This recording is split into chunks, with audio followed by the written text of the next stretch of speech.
You stay blowing my mind all the time. That's why I'm sitting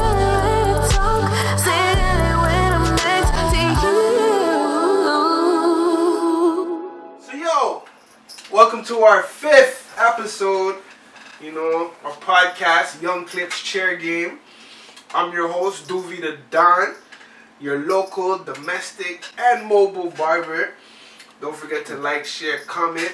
And we have a special guest in the building today, the hybrid mover, Nathan Spencer. Appreciate it. What are you saying, Brody? Not much, man. Not much. Working a lot with basketball Okay. nowadays. Yeah. Training the next generation. Yeah, you're pretty tall still. How tall are you again? 6'4". 6'4". Little beast. I hear that. So what I know you're a personal trainer and everything, right? What do you call yourself exactly? In terms of what I do? Yeah. Or in terms, okay. Yeah. Yeah, in terms of what I do, a movement coach. A movement coach. Yeah. So you're a personal trainer / movement coach. Essentially, yeah. Okay. That's dope. Yeah. That's dope. So, yeah, what that entails basically is just helping people move better, get out of pain, Yeah. and just have a better quality of life. Okay. Yeah, through that, yeah. Okay. What made you wanna become this person?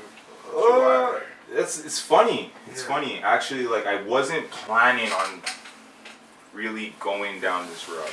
Okay. Right? So kind of, for me, personal training, it started off with strength and conditioning, and then it moved into weight loss and bodybuilding. Yeah. I guess you could say different, schools of thought or whatever. Different people around me at the time kind of put me under their wing and showed me the ropes in these different avenues. Yeah. And then I started to notice that, along with myself, the clients that I was training, they all had some sort of issue.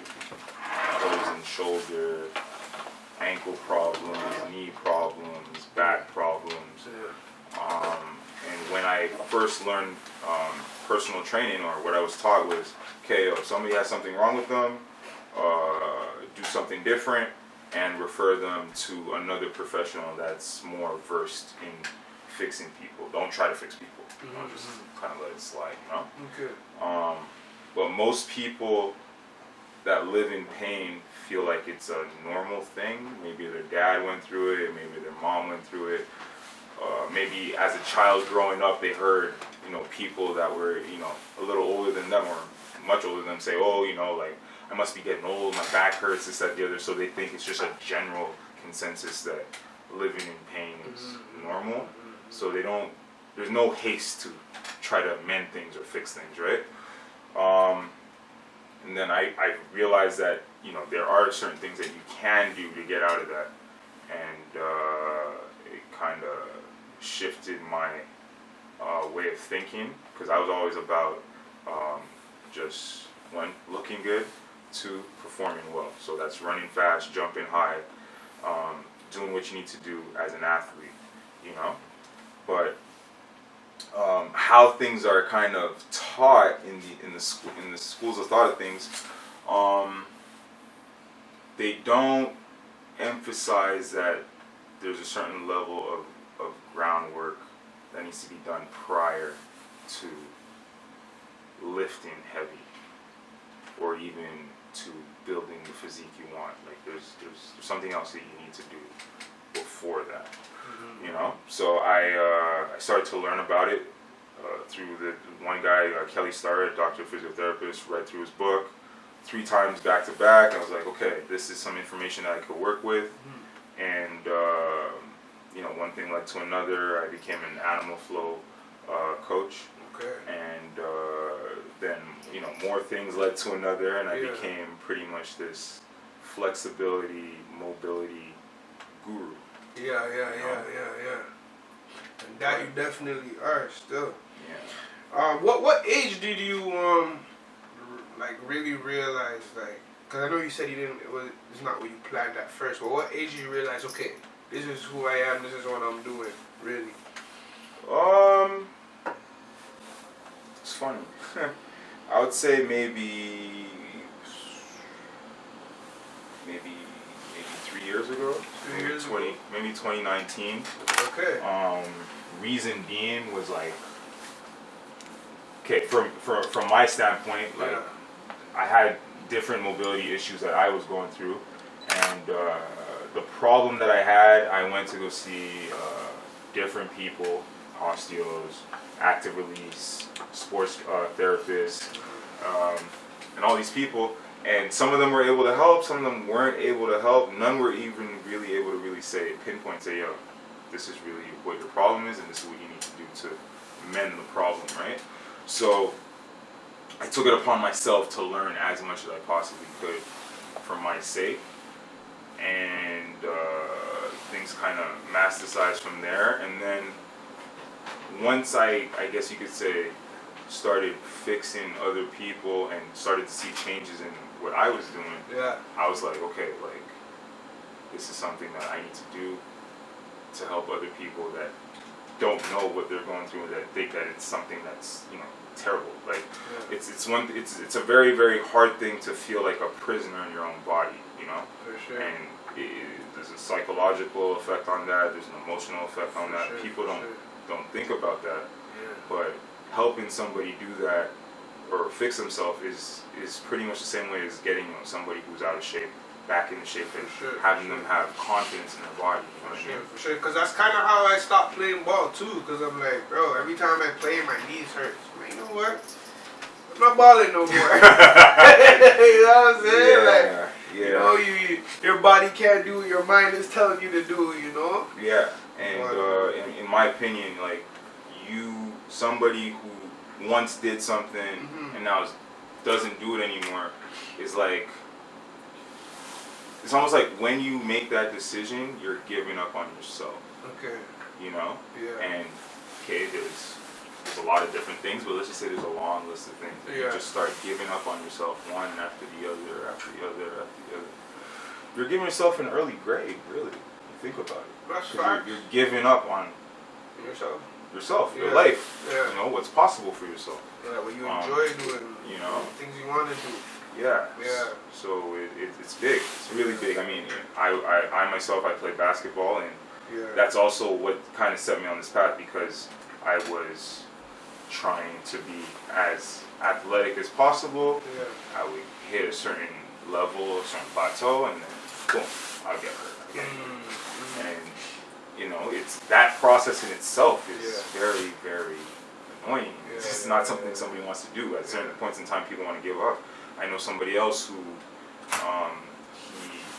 he played university football, tried out for the CFL, got cut. Tried out for the CFL again, got cut. Highly skilled football player. Okay. The problem was that he couldn't get his 40 down to whatever that level was for the competition. Yeah. And after the second time of going for it, he looked into it himself and he realized that he had a foot issue. Okay. So then, once he told me about, you know, this foot issues could be, you know, turf toe, or Yeah, I think in his yeah. case it was maybe plantar fasciitis. And I asked him, I said, well, you gonna do it again? He was just like, nah, man, You gave up. I don't have it in me, man. Yeah, It's only normal. For sure. You work so hard for sure. you know, one main event, and you fail at that, and then you wait another year, work really hard for that one main event again, and you fail it, Feel again. and you realize that it's something that could have been fixed if Yeah, if the yeah. right person wasn't around to be like, yeah, just do this and do that, you'll be fine. For sure. What's your views on the personal training industry in Montreal? Like, is there an industry? Is it a thing? Is there a lot of personal trainers? Not too much. Like, just the whole general industry. Like, what's your views on all of that in your career? There's a lot.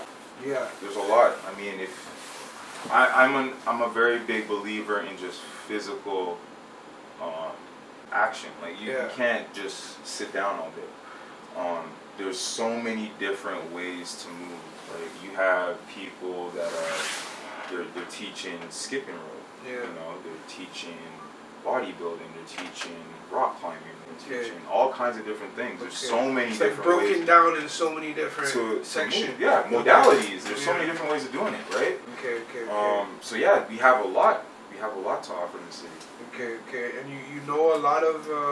Are you familiar with a lot of people that are in your field? Yeah. In my field, yeah. Stuff, I work when I started my career. I worked at Monster Gym. Yeah. One of the bigger, gyms in the city. Yeah, So, in the West Island, right? Yeah, in West Island. Yeah. So I made a lot of connections there. That's dope. Worked out at a couple of box gyms as well, like CrossFitters and stuff like that. Yeah. So it's very big. Is there anybody like you look up to in this industry in Montreal specifically? In Montreal, specifically, I wouldn't say I have mentors here in the city, Okay. but Or someone maybe you would refer people to, like besides yourself, like this person right here, like he knows his stuff, gets the job. depends on what you want. Okay. Like, tell okay, me as what you want, said, I'll tell you. different sections. Yeah. Okay. What's your favorite sport?